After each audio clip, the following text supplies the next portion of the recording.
What's up, everybody? It's your boy, Big Dave. I wanted to give you guys an update on something that I alerted you to some months back, and we're here. We're about ready to launch this thing, and I'm talking about my video game project, not just mine, our video game project. Real quick, I got a shout out to the team that made this. Is a very small team. Shout out to first and foremost Fornall. Guys, go over and sub to Cornelius Nulland. He is the lead dev. He put this thing on his back. Hundreds and hundreds of hours of work this guy did to make this vision a reality. He deserves an award. This guy, incredible amount of work and dedication to this project. And shout out to Artur Kivella, our artist who designed the aesthetics and made the visuals also beautiful. He just did that trailer I just played, made that, did the animations, he drew the logos. It's just he is the talent behind the art, right? More too. He's done voice work. He did a little bit of music editing for that. So multi-talented him. And Fornall did some music too. And speaking of music, another shout out to Luke Mason from Imminent Rain, right? He did the music for Grim Earth, which was originally called Legends of Hyperborea. And I'm going to do a little bit of commentary on we switched it over. It was originally called Legends of Hyperborea, and it became Grim Earth. So now it's Grim Earth. And shout out to Luke Mason from Imminent Rain. Excellent metal musician, one-man band, multi-talented. He does the music for it, and the music just came out great. It just came out awesome. That theme that you just heard, that was his music that Arturi edited to give like a trailer vibe. So these guys all went in. I pulled out, I did some voice acting. I voiced a lot of the enemies, the goblins, and I did this announcer voice. And we all came together, pulled out all of our talents to make this thing a reality. And we're here. We're here. We are about to launch the Kickstarter. The final demo is almost done. This is going to be the first 3D video game project that has ever come out of our spheres. The biggest. Well, there have been other great video game projects too. I don't want to beat anybody up, and maybe there was, and I didn't know. Not so.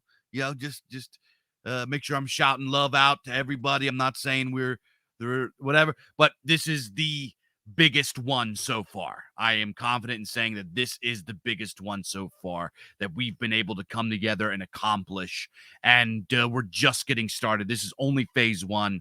We came up with this demo, and we are going to need you guys to come help us out. We need you guys. The reason that we need you guys is that we need you to come in and support it. We're going to launch this Kickstarter. We need something to the tune of 600 pre-orders, which isn't a huge number, but it is a pretty big number. We need 600 pre-orders in order to go forward with the full game project. If we could get more, the more pre-orders we get, the better it is. So the way that it's going to work is we're going to put up the Kickstarter. You're going to pre-order. I think it's going to be at $30, $20, $30, something like that. And you get access to the demo. You can play the demo. You can there's going to be some exclusive content that you get with it. And we're going to offer bigger tiers if you want to get in and hang out with us when we do the development and have a little bit of say and stuff like that. We're going to have some different tiers. You're going to be put into credits if you have go a higher tier. So you're going to really be able to get in on this game. This is like the people's game, bro. This is the people's game. And I want to involve you guys out there that are gamers in the process as much as possible without making it a headache for the developers, because they're gonna have a huge amount of work to do to make the full game. So this is going to be a 3D game, is a big undertaking, and Mr. Fornall and gang have just crushed it. 4 literally, as far as the coding and the programming and like the bits and pieces of the functionality of the game, did it all himself. This is a 3D game that this is tens of thousands, $100,000 project that would take an entire team of people to make, and Fornall just did it. this is this is big PP stuff that we're getting into, boys. This is like big flex. The mainstreams, yeah, make your own. Oh, you don't like it, make your own. Well, guess what? You're on the find out side of things right now, because we did make our own, and we're going to make our own, but we need your guys' help to create this and become a project that not only takes a strong stab at the culture war in an arena that we were told we could never go into, but to create just something badass and beautiful and fun. And this is, I believe, we are here. So I'm going to show you guys. We're going to go into the gameplay highlights. I'm going to show you the gameplay highlights from the pre-alpha test. Pre-alpha testing is done. We are in demo mode, and we are getting ready to roll out the demo and the Kickstarter for the full funding. So you guys out there, if you're listening to this and you have a big YouTube channel or like a medium YouTube channel or any sort of platform at all, reach out to me, and I would love to get you a demo for you to stream or play or put out there. We need all the help we can get, because we need all hands on deck to make this a reality. But I think we can do it. So if you want to see us, and this is just the tip of the iceberg, if this is a success, we knock this out of the park, you better believe we're going to make bigger, better, more awesome games. We're going to go all out. Full game studio in the name of us, for us, by us. So without further ado, I'm going to show you guys the game highlights. Let's check them out. And this is just clips of some combat and stuff like that. And I'm going to explain the game to you afterwards.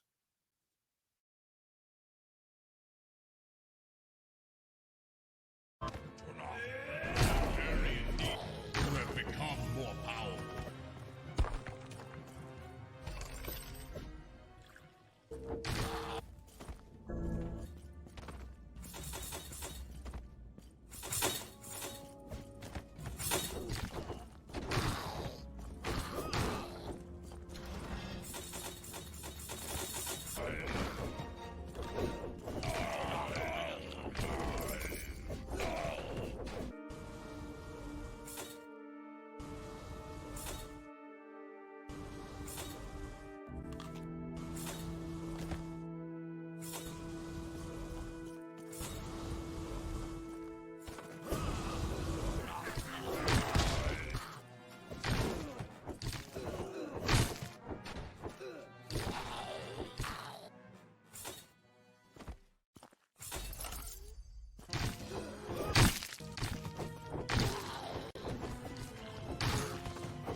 So yeah, doesn't that look cool? So Grim Earth, it was originally called Legends of Hyperborea.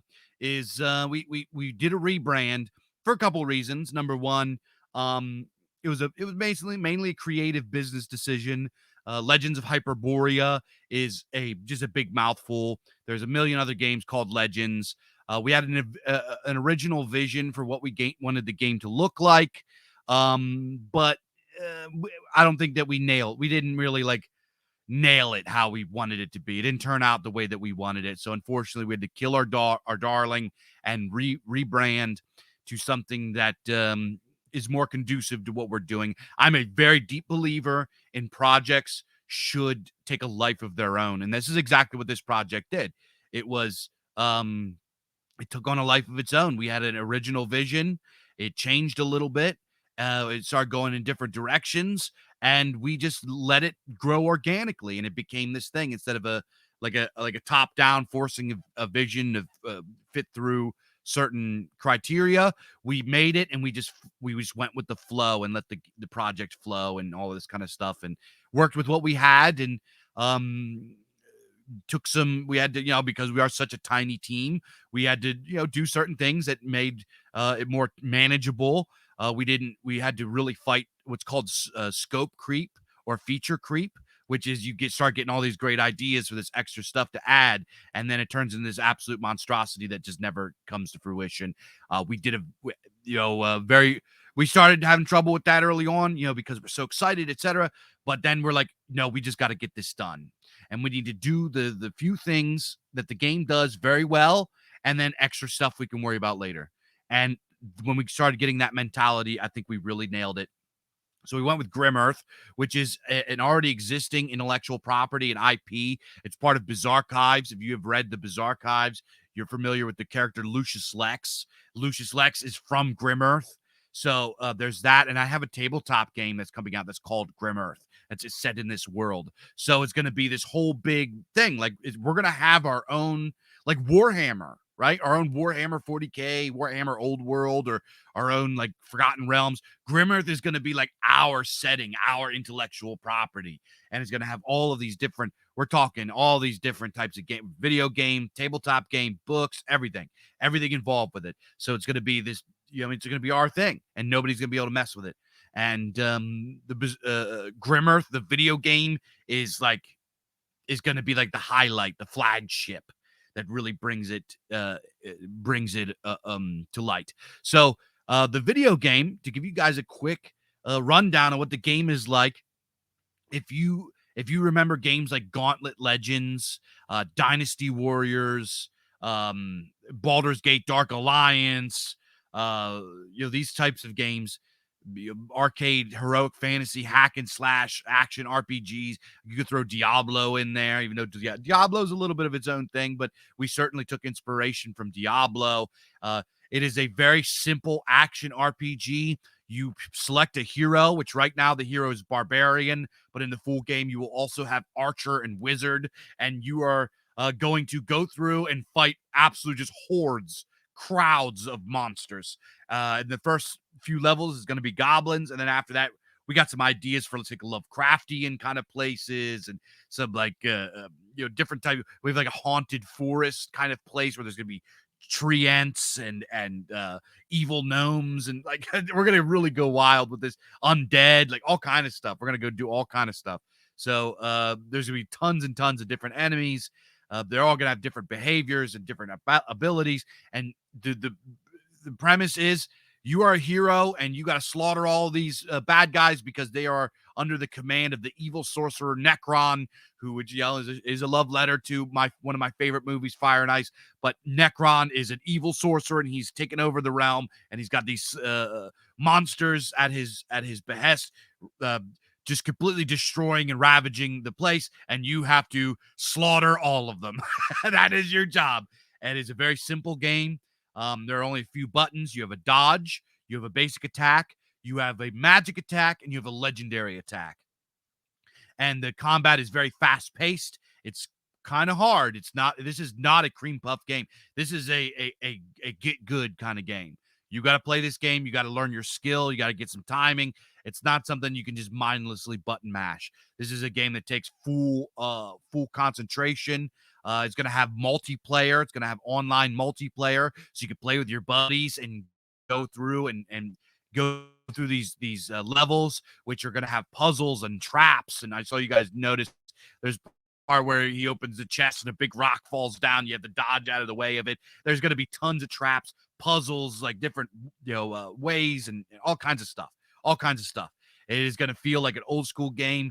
It's nothing fancy, but it is going to be maximum fun, maximum violence, just everything cranked up to 10 that you like in the game. It hits a few beats, but it hits them all very, very well. And I think that you guys are really going to have a lot of fun playing this game. You're going to get gold in the full game. You get gold. You're going to buy power-ups, and we might even add in like different, there's going to be lots of stuff to it. Armor, weapons, we're gonna really go hard into when we do the full game into the types of stuff to make this game really fun. So you go through the level, you kill as many enemies as you can. Enemy kills stack. So you kill 10 enemies within a certain amount of time, you get a rage bonus. And if you kill 50 enemies, like 5 stacks of 10, it stacks, you become really powerful, and you have a few seconds where you can just slaughter. If you keep slaughtering, you keep getting more powerful. And there's two main attacks for the barbarian. You have Giga Slash, which is like you swing around, and then you have Deathquake, where you leap up in the air and smash the ground, and these big spikes come out and launch everybody everywhere. Enemies go flying, corpses go flying, blood flies. It's fun. It is so fun. It is it's high energy, old school, simple stuff. Stuff goes wrong. There's goblins that are blow themselves up that launch you off the cliff. It's mayhem. It is just blood and guts and mayhem and violence and fun and heroism with awesome music, awesome art, awesome intention, awesome people making it that want to make quality entertainment for you guys without the pause, without the subversion, without the anti-white crap and all of the just really just nasty stuff that's in the mainstream. We're here for you. We're here for you. And this is our first stab.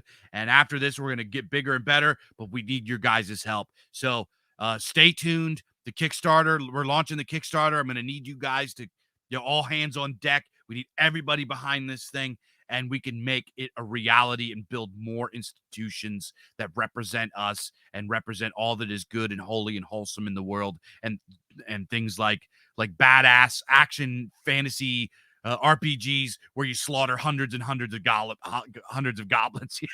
Yeah, I mean, so everybody stay tuned. More is coming, and I'll take you guys next time.